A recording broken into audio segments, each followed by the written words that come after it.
एक दरवेश जैसा शख्स लंबी सफेद दाढ़ी और सूफी लिबास में दो पर दाने फेंक रहा है।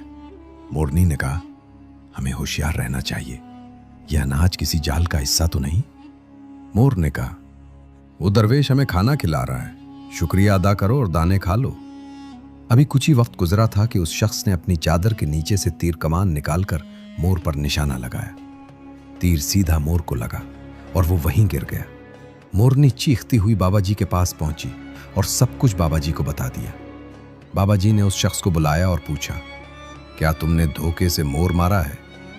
उस शख्स ने कहा, हाँ, मैं शिकारी हूं और ये मेरा शिकार का यही तरीका है।